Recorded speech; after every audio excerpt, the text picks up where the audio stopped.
Tonight, fly the war-torn skies of Europe with Hitler's mighty Luftwaffe. In the Second World War, the Junkers Ju-88 Schnellbomber flew without equal. Fast and deadly, this all-purpose offensive weapon propelled Nazi forces to countless victories and tragic defeat. Tonight, fly with the elite airmen of the Third Reich on wings of the Luftwaffe.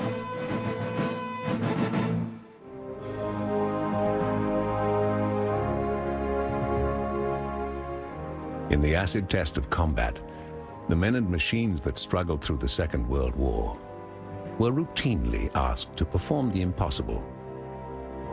And of all the Luftwaffe planes that flew in the conflict, no machine typifies this adaptability and perseverance better than the Junkers Ju-88. Dubbed by its crewmen the maid of all work, its airframe could be pressed into service in many differing roles, proving the validity of the basic design. The 88, originally intended as a high-speed bomber, was eventually given numerous missions, even as a fighter plane. Without question, it was the most versatile Luftwaffe aircraft of the Second World War. The stalwart machine's prototype first took to the air on the 21st of December 1936. It underwent many modifications and fought doggedly to the war's end. Unlike some of the Luftwaffe's more stunning jet and rocket aircraft, the secret of the 88's success lay in the versatility of its airframe. Throughout the conflict, the plane was altered repeatedly, yet still maintained its structural integrity. Not surprisingly, 88s that fell into Allied hands were scrutinized very carefully. American assessment crews that examined this model, A688, were amazed by the sheer versatility of the machine. A versatility that U.S. Army Air Force designers were never able to match.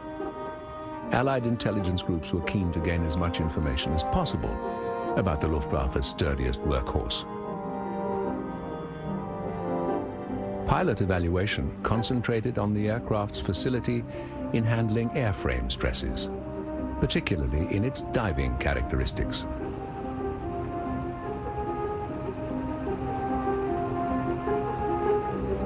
General Carl Spaatz directed all American air operations in Europe and commanded the U.S. 8th Air Force. He was intensely interested in information gathered about German aircraft. Ironically, the Ju-88's stressed metal construction was actually designed by American specialists working for the Junkers Company in pre-war years. Spaatz was interested in all areas of German aviation technology that so often seemed years ahead of Allied capability.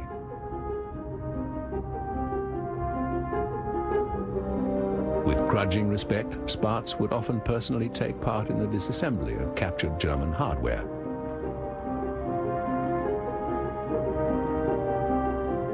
After some preliminary precautions, the American crew entered the 88 through the bottom hatch, which was also part of the lower gun turret.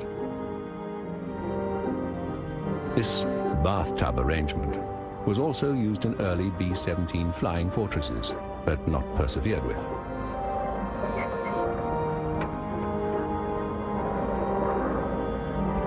The 88 used a variety of engines, and the mounting points were so versatile that the same plane could mount two types of engines. UMO engines were fitted to most of the later models. Their circular shape may suggest that they're radials, but they're actually inline engines with rounded forward radiators.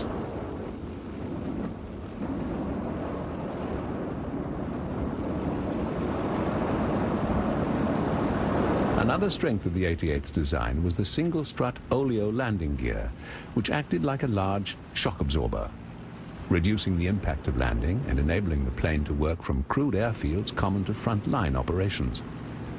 Given that the 88 flew on all German fronts, often under appalling combat conditions, These two simple features were vital to its success. When the 88 was first developed, it was seen simply as a Schnellbomber, a plane that could fly more swiftly than the enemy fighters trying to gun it down. This was a concept that German military theorists had often espoused between the wars.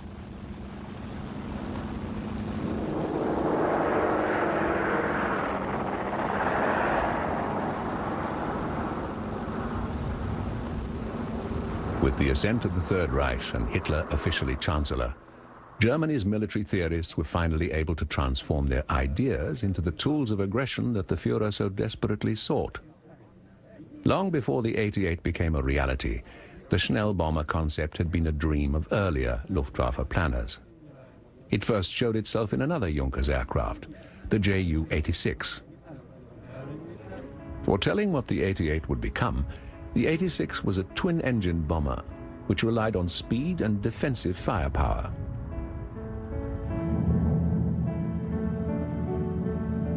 It boasted a lower dustbin gun emplacement and a second gun at the top of the fuselage.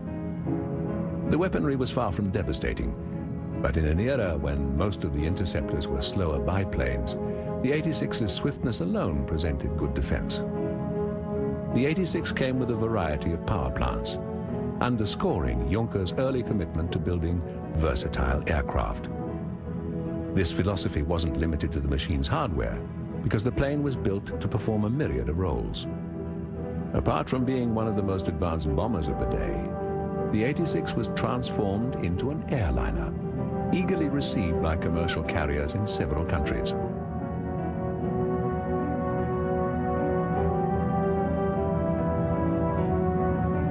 When Hitler sent some 6,000 Luftwaffe personnel to aid Franco in the Spanish Civil War, the 86 went along. Later, the aircraft was modified to fly at ultra-high altitudes. Known as the P model, it had a pressurized crew compartment, which together with its powerful 950 horsepower engines, enabled the two-man crew to fly reconnaissance missions at what was for the time an incredible height of 40,000 feet. The P model carried out reconnaissance missions over Britain, Russia and North Africa with total impunity. High and fast, during the first half of the Second World War, even the best Allied fighters hadn't a chance of catching it.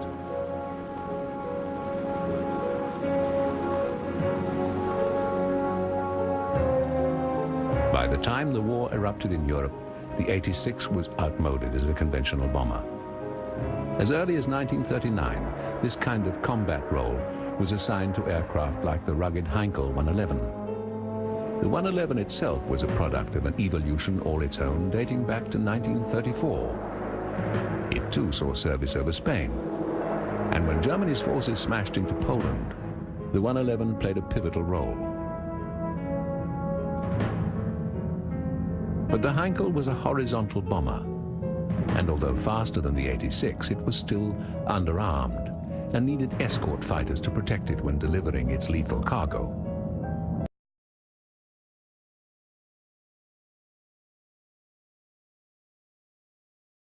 111's partner for the first part of the war was an even more versatile aircraft, the Dornier Do-17. Another design from 1934, the Dornier had links to commercial aviation. The Do-17 was an extremely sturdy design, and with its heavily loaded wing, had the ability to adopt several different types of engine. Its slim fuselage prompted the nickname the Flying Pencil.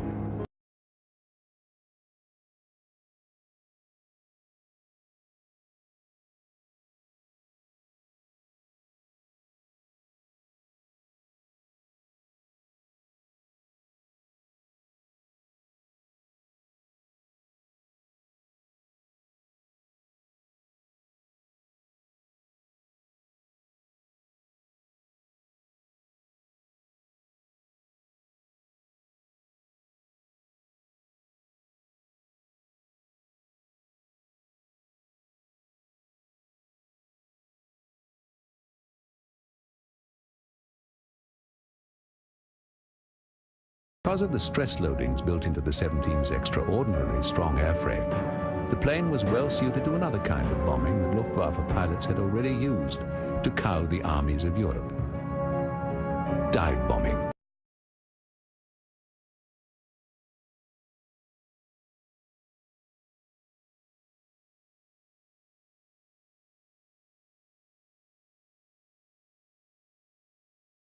This slowed the aircraft's rate of descent as it plunged headlong towards its target.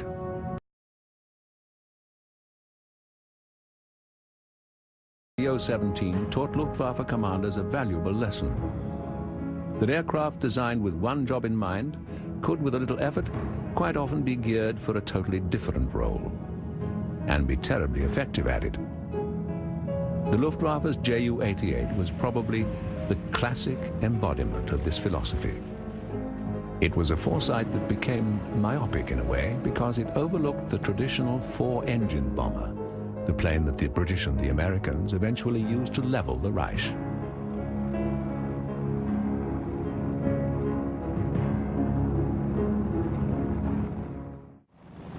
When the war began, it soon became clear that Allied technology lagged desperately behind. Facing the mighty Luftwaffe, Britain's dubious arsenal included machines like the Handley Page Hampden, a twin radial engine aircraft conceived in the mid-30s. This plane actually performed the RAF's first bombing raid against Germany. The Hampden, together with the Handley Page Hereford, was the backbone of British Bomber Command in the war's opening stages. Another contemporary of the Hampden was the Armstrong Whitworth Whitley. Both designs show how ill-equipped the RAF was to undertake long-range bombing in 1939. Britain's one shining star was the Vickers Wellington, which had a unique geodetic construction that gave the fuselage enormous strength. This basket-weave bomber soon gained a reputation for being able to endure incredible punishment and still return its crew safely home. Smaller than the Wellington was the Bristol Blenheim, another design dating back to the mid-30s. It was very fast for the time, but could only carry a modest bomb load. As the war drew on, Hampdens, Blenheims and Wellingtons were soon joined by American aircraft like this Martin Baltimore. With limitations similar to its British counterparts, this medium bomber was of little help in the RAF's quest to match Hitler's Luftwaffe and carry the air war into the German heartland.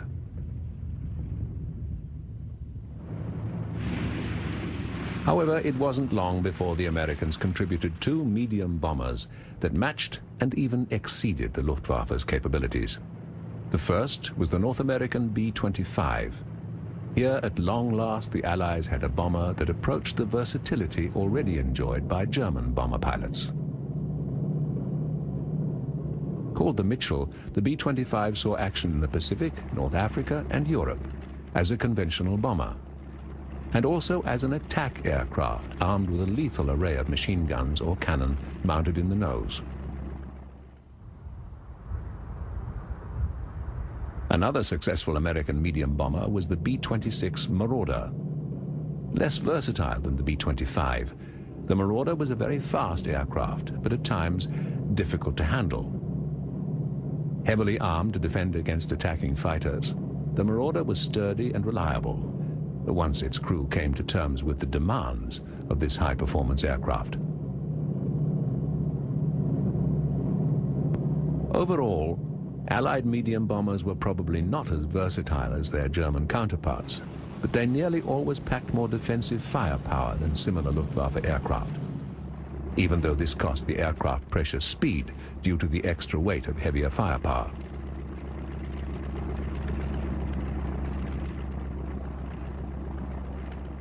By contrast, the German planes inherited the legacy of the Schnellbomber: speed.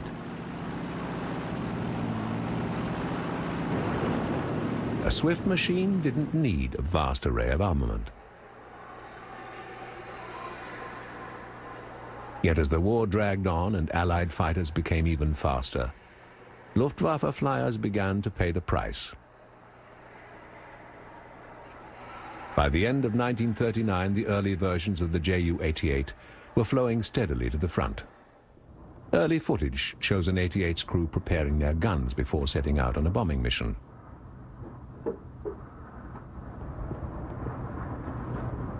The machine guns are 7.92mm MG-15s, made by Rheinmetall Borsig, a company that produced much of the Reich's weaponry during the war. Often simple in design and manufacture, but extremely well made, they were symbols of the German tradition of excellence in engineering.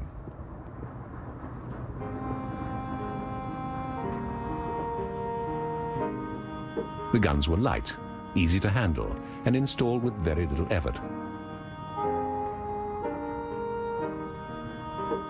Each piece was mounted on a swivel joint, fixed to the fuselage.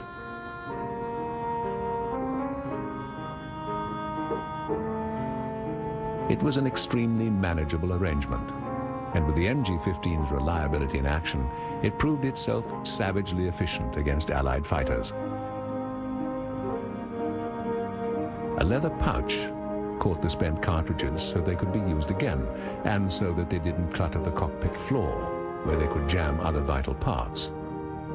With everything installed, the weapon was secured in a fixed position, so that it didn't interfere with the normal activity in the cockpit. The manufacturers also went to great lengths with this armament configuration to enable either the pilot to control the forward machine gun in a fixed position, or a gunner to operate it manually.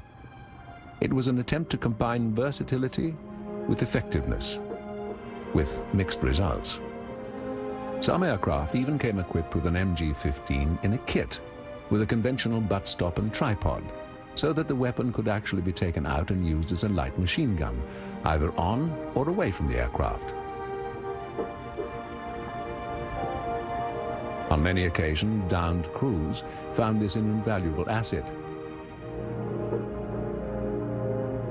The arrangement offered considerable firepower for any airman unfortunate enough to be caught behind enemy lines.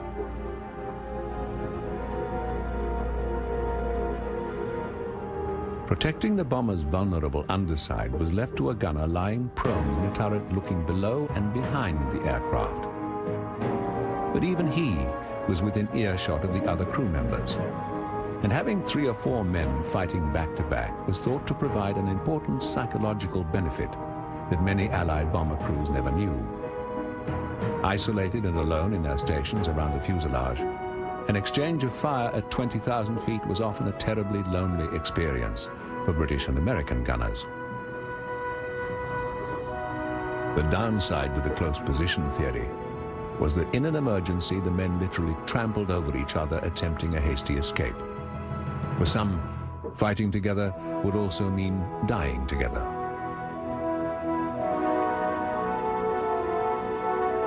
The MG-15 snapped off a blistering 1,000 rounds a minute and was fed by a dual drum arrangement where a cartridge was inserted alternately from one side of the ammunition drum to the other. But because the drums only contained 75 rounds each, a large number of magazines were kept on hand, and in action had to be replaced with a maddening frequency.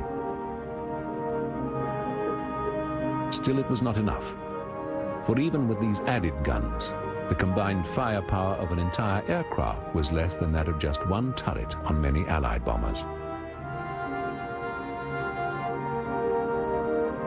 Like all other German bombers, more attention had been paid to its prowess as an offensive weapon than its ability to defend itself. Even so, the Junkers 88 was a machine that time after time successfully carried men and their deadly cargo into harm's way and back again. Werner Seitz, a Ju-88 pilot, explains. I believe the Ju-88 for this time, it was one of the finest bombers we had. But it's a bomber, yeah? It's not a fighter. Well, the armament, and that was more or less to give you some moral support when you were gunner, well, firing the guns, or you had a good feeling, yeah? That's like you're losing some pressure that builds up in the sides when you hear those machine guns firing. You feel you have some kind of protection. But I didn't do much harm to attacking aircraft. We were very lucky to get away from a fighter.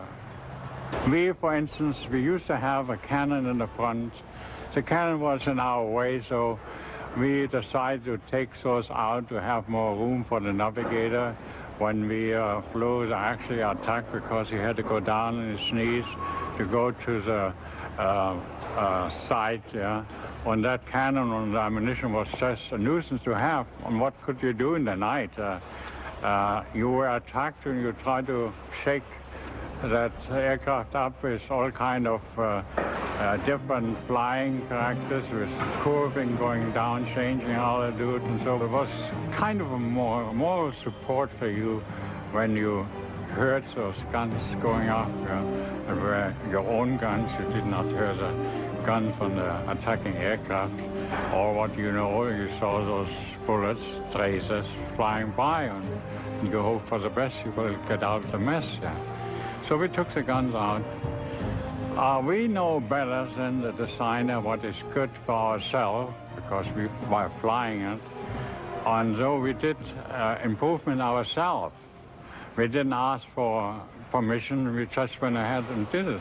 Other things what we did, the brakes for diving. Slow down the aircraft a little bit, not much, but in case when you try to be a little faster, every little bit helps, so we took even those out. Aircrews were very intimate with their aircraft and often made personalized changes to them to suit better the combat conditions they found themselves in. From the very outset of the war, thin convoys stretching across the Atlantic were Britain's umbilical cord. They were easy prey to prowling German U-boat wolf packs. Long-range escorts, like the Sunderland flying boat, meant to counter the threat, were slow and only served as juicy targets for Ju-88s on maritime patrol. Far from shore, when the lumbering Sunderlands came under attack, they were forced to fend for themselves until, if their luck held, fighters could reach the scene. The Sunderland's predicament illustrates the era's ongoing debate as to whether large bombers, given enough firepower, could adequately defend themselves.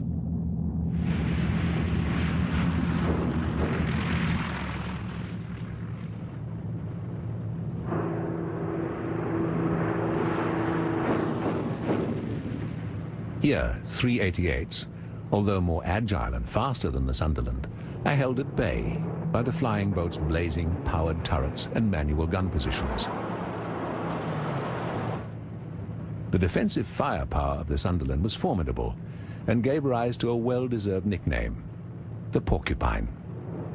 But even so, the best it could hope to do against attacking 88s was to hold them at bay until help arrived. By the same token, this incident depicts just how versatile Germany's Ju-88 really was. On this occasion, as a bomber, performing the role of long-range attack fighter. But before long, when faced by Britain's Bristol Beaufighter, an aircraft specifically designed for this task, it was the 88 that found itself on the defensive. In the end, the versatility of aerial weapons like the Ju-88, although at times truly ingenious, was debilitating.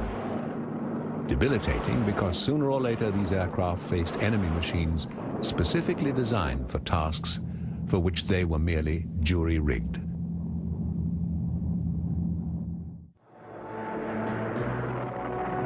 During the Battle of Britain, 88 bomber crews probably had a better chance of survival than those in HE-111s and DO-17s because the Junkers plane was faster and had added diving ability. But like all German medium bombers, it was underarmed, and without a fighter escort, losses were heavy. Britain's battle to survive the Luftwaffe onslaught will be remembered as the first major German setback. but it also gave Goering vital lessons about previously untried tactics, albeit at a high price. Despite this, the 88s kept coming. In the summer of 1940, along with the Luftwaffe's other aircraft, they nearly obliterated the airfields of southern England and knocked the RAF out of action.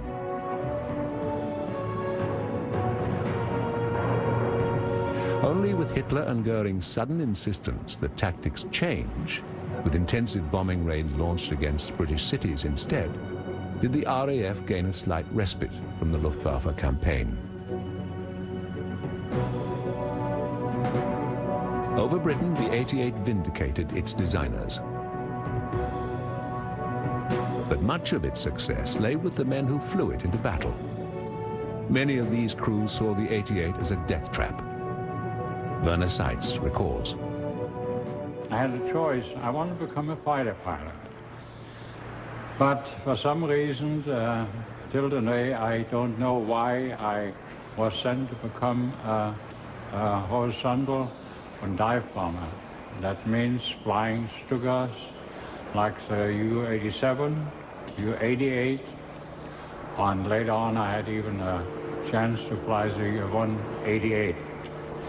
So I went through the training, but I will not forget to mention one thing. When I talked to my instructor by then, he mentioned, I feel sorry for you that you will be flying the U-88. And I asked him, why do you think this is such a bad plane? He said, well, we call it just a flying coffin, yeah. Well, everybody has his own idea.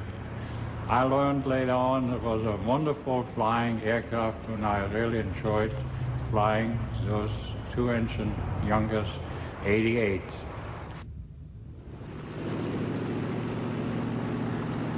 The glazed nose wasn't present in every 88. Developed at the same time were various heavy fighter models, including a radar-equipped night fighter. Employed for prowling the darkened skies over Germany, technology like the Liechtenstein radar was considered so important that when a stray 88 night fighter accidentally landed in Switzerland and was impounded, Hitler ordered its crew to be shot on their return. Far from the skies above the English Channel, the 88 also flew into battle over the Mediterranean. Here, British convoys supplying the beleaguered 8th Army in North Africa were constantly harassed by attacking 88s.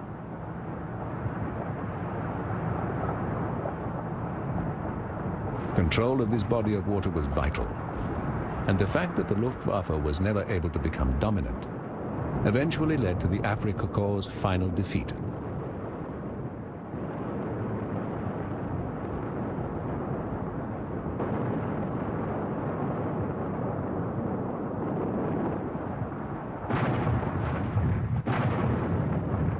The cornerstone of British success in the Mediterranean was the island of Malta. This small dot of land held on against punishing Luftwaffe raids carried out daily throughout the spring of 1942. When the stalwart defenders refused to accept defeat, the Luftwaffe turned its attention to British convoys. As in the attacks on the island itself, the 88 proved devastating.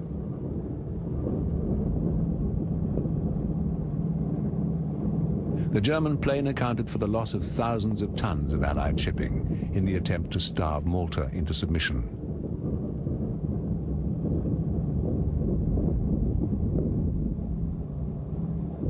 Somehow, the tiny outpost survived. A fact that was very much due to the island's civilian population. People who endured dreadful conditions from the bombing and the shortages that followed, rather than leave their homes.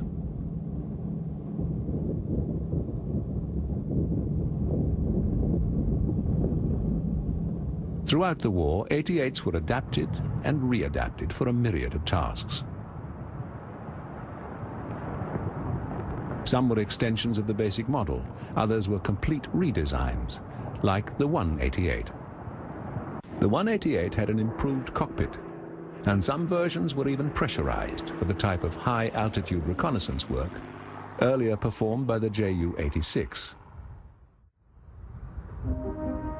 Reconnaissance crews played a major role in Wehrmacht campaigns, but were never showered with the attention that fighter pilots received. Their aircraft were often unarmed, and at lower levels they were vulnerable to enemy fighters. At higher levels, the enemy was the intensely cold air, at altitudes sometimes exceeding 40,000 feet.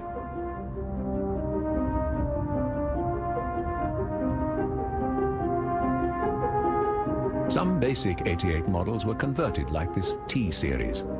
As the war progressed, additional derivatives including the 188 and the 288 were on the drawing board. Intelligence in the form of airborne photography played a critical role on both sides.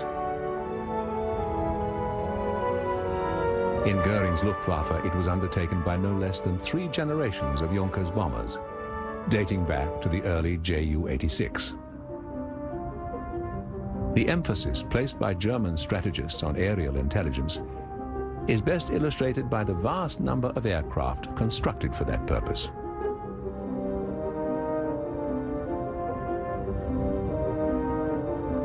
There were over 1,900 reconnaissance 88s built at a time when intense pressure was being exerted to manufacture nothing but fighters and bombers.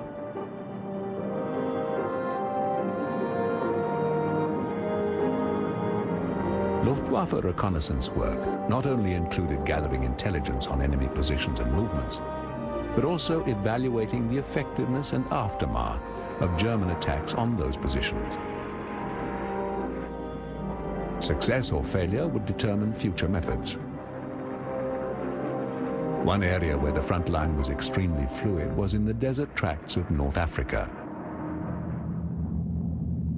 Here, the British confronted Rommel's North Africa Corps in a test of strength and guile that was entirely unpredictable. Although the warfare was primarily confined to armored vehicles on the ground, aerial missions played a major role, and here again the 88 was a pivotal actor. By performing reconnaissance duties and bombing missions, the plane was tested in one of the war's most demanding theaters.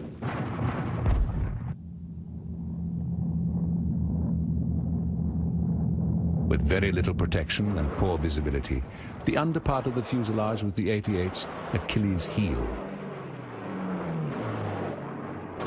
Lightly armed to begin with, the undersurfaces were virtually naked to enemy fire.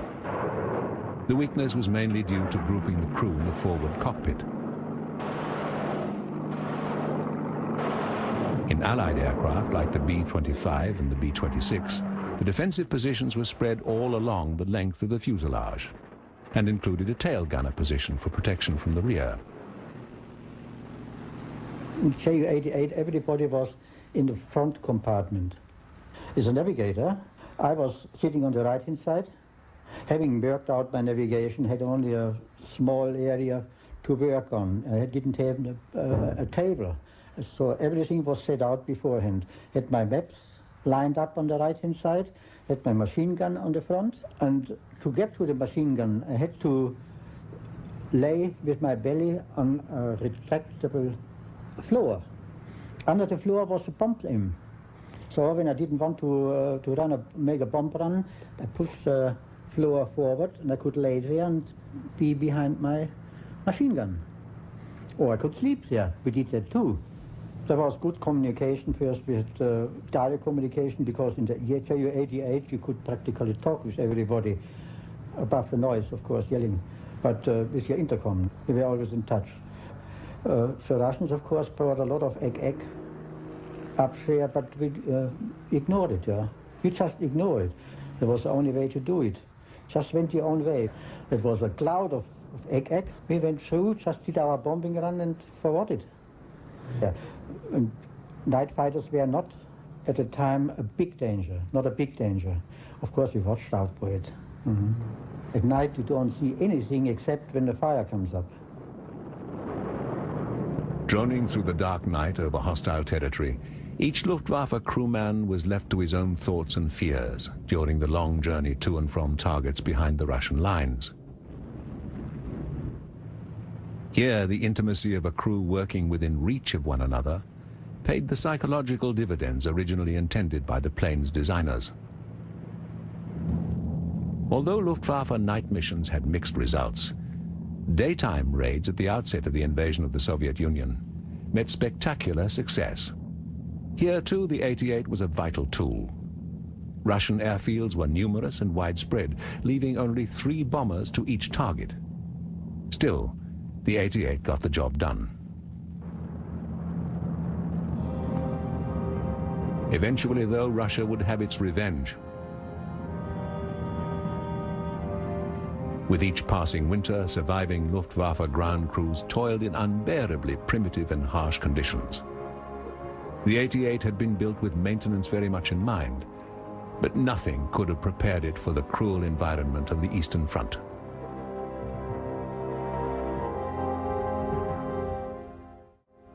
By the end of 1944, the Third Reich was crumbling in a firestorm of its own making. Retreating on all fronts, soon even Luftwaffe airfields and the fatherland itself reflected the devastation. By the time the Junkers 88 was forced out of production, nearly 15,000 had gone into action. Over half of those were bombers, and about 4,000 flew as fighters defending the Reich. No less than 7 major German aircraft manufacturers took part in the effort to build the plane.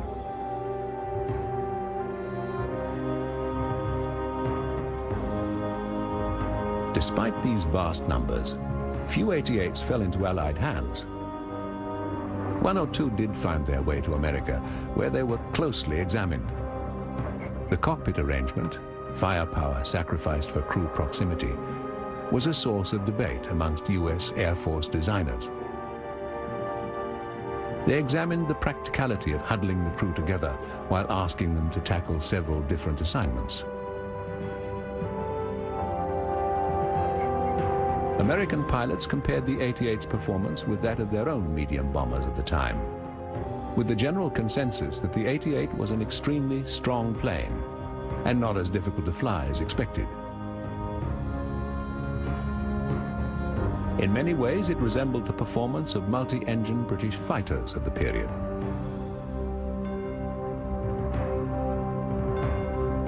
This 88 is unique.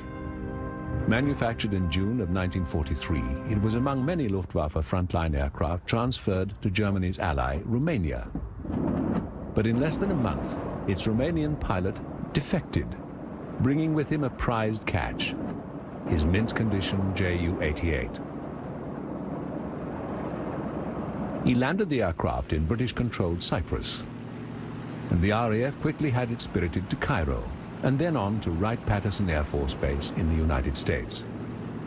It was rare indeed for such a pristine example of any German aircraft to find its way to the US. During the war, Allied flyers had learned much about the 88. A glazed nose was the telltale sign of the bomber model, and an invitation to enemy fighters attacking it. Because only the fighter 88 with its heavy caliber guns mounted in a solid nose intimidated them. Towards the war's end, German pilots caught on to this and painted the solid nose to resemble its glazed, less venomous cousin. The resulting misidentification is said to have cost many Allied lives. Just one example of how a simple field modification involving a pot of paint and a little illusion had as deadly an effect as a complicated technological innovation. A hastily gathered force of about 188 fighter intruders took off on March the 3rd, 1945, in a final gesture of defiance against the Allied onslaught. Flying into heavily defended British airspace, they caught the RAF totally by surprise. In the pitch-black skies over England, over 20 unsuspecting Allied bombers were shot down. Facing defeat as they were, Luftwaffe flyers knew full well that they were the last line of defense left to Germany's civilian population. A population suffering carnage nightly in Allied bombing raids.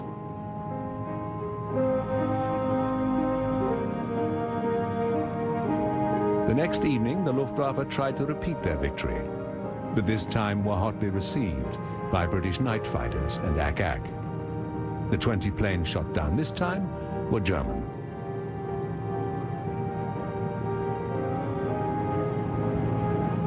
At approximately 1:45 in the morning, the last Ju-88 crashed into a Yorkshire field, giving it the dubious honor of being the final enemy plane shot down over Britain. In its career, the redoubtable 88 was used to test almost every form of aerial weapon. It was heavily employed in jet engine research, and the power plants that ultimately went on to propel the Luftwaffe's famous jets were first installed and tested underneath the Ju-88. Similarly, Germany's rocket assistance takeoff units first proved their worth during tests on Juncker's bombers.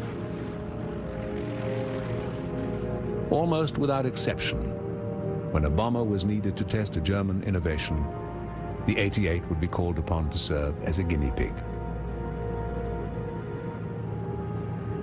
One of the most bizarre uses found for the 88 was in the Mistral missions, where the planes were sacrificed as aerial bombs. To achieve this, the whole nose section was removed and up to 4 tons of high explosive put in its place. Then a Luftwaffe fighter, usually an FW-190, was mounted on top of the bomber, and the 2 aircraft were flown as one by the pilot and the fighter. On approaching the target, the fighter pilot released the unmanned bomber, which then plunged down to its mark. It was truly an act of desperation for Germany's hopeless cause. And despite the great courage displayed by the pilots flying these missions, one that never really succeeded, although the odd success did bring devastating results.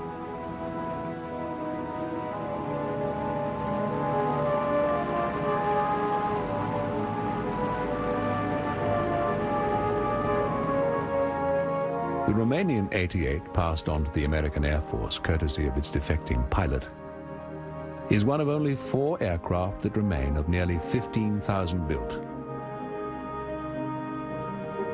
Displayed at the Wright-Patterson Air Force Museum in Dayton, Ohio, it has stood silent vigil now for nearly half a century.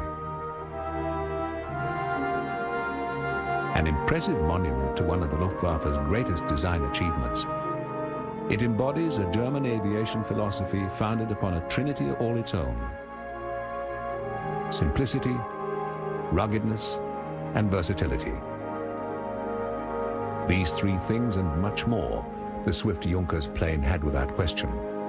One of the great high-speed bombers of the Second World War, a high point of German design and engineering.